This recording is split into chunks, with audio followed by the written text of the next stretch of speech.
નાસાના આર્ટેમિસ 2 mission દ્વારા 53 વર્ષ બાદ 4 અવકાશ યાત્રીઓ ચંદ્રની પરિક્રમા કરશે. માનવ ઇતિહાસમાં નવો સિંહાચિહ્ન.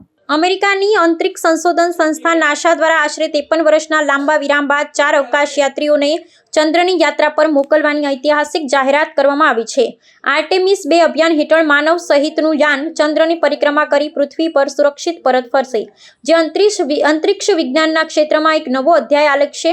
અમેરિકાની national aeronautics and space administration NASA દ્વારા પ્રક્ષેપિત કરવામાં આવનાર આર્ટેમિસ 2 મિશન એક અત્યંત પડકારજનક 10 દિવસીય અંતરિક્ષ યાત્રા છે. આ મિશનમાં પસંદ કરાયેલ 4 કુશળ અવકાશ યાત્રીઓ ચંદ્રની સપાટી પર ઉતરવાને બદલે તેની ભ્રમણકક્ષામાં પરિક્રમા કરશે ને પૃથ્વીથી અત્યાર સુધીની સૌથી દૂરના અંતર સુધી મુસાફરી કરશે.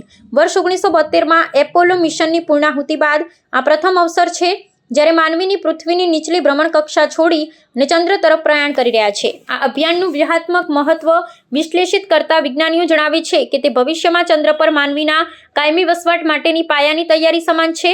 આર્ટેમિસ 2 દ્વારા નવા અવકાશયાનની જીવનરક્ષક પ્રણાલીઓ, સંદેશા વ્યવહારના સાધનો અને અંતરિક્ષમાં રેડિયેશન એટલે કે કિરણોત્સર્ગ માટે સુરક્ષાની ક્ષમતાનું કઠિન પરીક્ષણ કરવામાં આવશે. આ મિશનની સફળતા બાદ જ